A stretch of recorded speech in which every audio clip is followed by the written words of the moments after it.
நல்லதே நடக்கும்.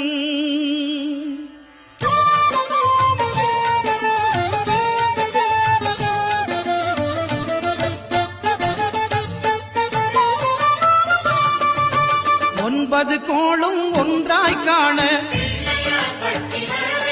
அங்கு கற்பகம் என்னும் கடவுளின் மெய்யில் ஒன்பது கோளும் ஒன்றாய் காண அங்கு கற்பகம் என்னும் கடவுளின் மெய்யில்